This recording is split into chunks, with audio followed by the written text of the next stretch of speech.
Why do some story openings grab readers and others get abandoned on page 1, even when the writing is technically perfect?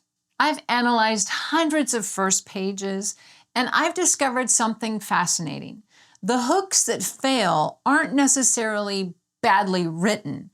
They're making subtle mistakes that most writing advice never addresses. I'm Angie, and my 7th book, the Electrical Saga, is about to be released. And in today's video, I'm discussing 4 of the least common hook mistakes that writers make that cost you readers. But more importantly, I'm going to talk about how to fix them. Mistake number 4 is the biggest, so stick around. Plus, you're going to get practical writing exercises so that you can apply this to your writing right now and strengthen your opening. Mistake number 1 is weird versus intriguing. And here's what happens. You want to hook your reader with something unexpected. So you take your character and you have them do something bizarre, something totally random and shocking.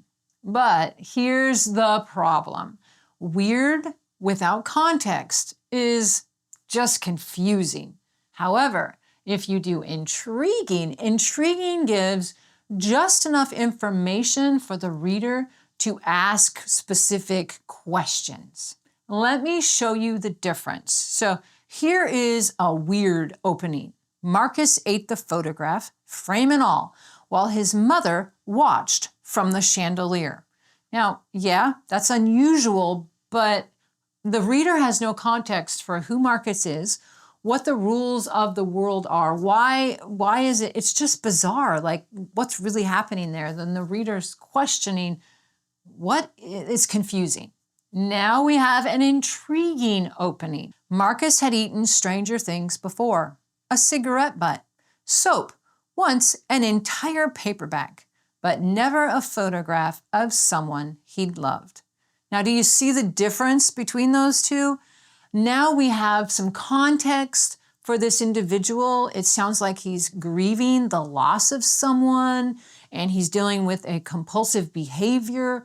And so we are reading that and looking at it, we understand the context behind the why and we're not just questioning and confused by the what. You want to ask yourself, is your opening weird because it serves the story? Or is it weird because you're trying too hard to be different? Take your opening scene and identify the weird element, okay? Now I want you to write 2 sentences that take that weirdness and connect it to character motivation or world logic. And you want to give your reader a reason to be curious, not just confused. And mistake number 2 is starting with intensity before establishing orientation. This is the throw your reader into action advice taken way too far. Yes, you want to start with action, but if the reader has no context for what they're reading, they don't know who this person that they're watching is, they don't know where they are or what's normal in the world of the story, even the most intensely and best written action scenes can fall flat. Think about it like this. Imagine watching a car chase scene, okay?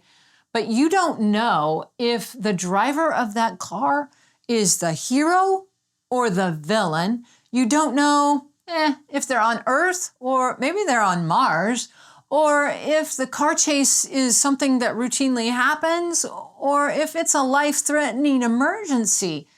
You would be lost, right? Let's look at an example. The explosion threw her sideways. She rolled, came up firing, and sprinted toward the bridge. Okay, technically, this is exciting, but we don't know who she is. We don't know why should we care if she survives? What's up with the bridge? I mean, there's no context for what's happening. Here is a better way to write that sentence. Detective Bonnie Blake had 3 minutes to defuse the bomb before the mayor's motorcade crossed the bridge, and she'd never diffused anything more complicated than an argument between her kids. Okay, now we know. We know the who, we know the what, we know the why we should care. There's context for the intensity. Here is a pro tip. So can a reader who reads your first page answer these 3 questions within the first paragraph? Who is this? Where are they? And what's the immediate situation? Here is your writing exercise. Read your opening paragraph and use a highlighter and highlight your orientation details, the character identity, the setting, and the situation. If you can't locate all 3 of those within the first 100 words, you want to rewrite that and add those in. You don't think info dump, because I'm not telling you to info dump in the first 100 words, but think an anchor. You want to give the reader anchors for the story. And the mistake number 3 is starting with symbolism that the reader can't decode. Now, writers love symbolism, and for good reason, but there is a time and place for it, and it's usually not on the first page. Here's what happens. You start with this beautifully crafted symbol, a giant tree, a broken mirror, or perhaps a bird in a cage. The problem is that the reader has no context for that symbol. They don't understand the theme of your story yet, and so they have no way to evaluate or interpret that symbol. So instead of feeling profound, your opening just feels confusing. And here's an example. The tree in the courtyard had been dying for 17 years, exactly as long as she'd been alive. That's beautiful, right? The problem is that we have no context for this. We don't know who she is, what does the tree represent her because she's dying. We don't know how to interpret that beautiful symbol that we've crafted. Here's the fix. You want to earn the symbolism. You want to establish the literal story first, and then layer in your symbolism. And here's an example of doing that. The tree in the courtyard had been dying for 17 years. Her mother planted it the day she was born, back when they still believed in new beginnings. Now the symbol has emotional context. The symbolism enhances the story instead of obscuring it. If a reader encounters your symbol in the opening without the context of the story, do they understand the emotional weight of that symbol? Or does it only make sense to you, the author, because you know the story? Readers experience a story differently than the author. And I have a full video about this, about the neuroscience of this, and I'll put a link in the descriptions. Your writing exercise is this. Identify any symbolic elements in your opening chapter. And for each one, you want to write a sentence that adds the emotional context for that symbol, because you want to give the reader some emotional context, even if they don't catch the deeper meaning of the symbol yet. Remember, symbolism should deepen understanding, not require it. And here is the big one. Mistake number 4, opening with the wrong type of curiosity. This is the mistake that nobody ever talks about, but it's absolutely critical. There are 2 types of curiosity that you can use in your opening. The first one is surface curiosity that asks the question, what is happening? And then you have character curiosity that asks the question, who is this and why are they like this? Both are valid, but they serve different purposes, and using the wrong one can sink your hook. Surface curiosity works for plot-driven stories like thrillers, mysteries, action. The reader wants to know what happens next. So here's an example. The package arrived with no return address and a ticking sound inside. We're hooked by the what. What's in that package? What happens next?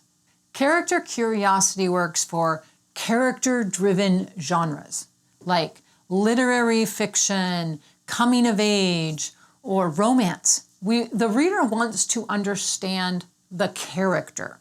Now here's an example. I stopped opening my father's letters the day I realized I was becoming him. We're hooked by the who. Who is this? And why is this character afraid of becoming their father? What does this mean for the character? Now here's the mistake. Opening a character-driven story with surface curiosity, or opening a plot-driven story with deep character introspection. If you're writing a fast-paced thriller and you open with, "I've always been the kind of person who notices small details," that's opening with character curiosity when you really need to be opening with surface curiosity. So here's your critical question.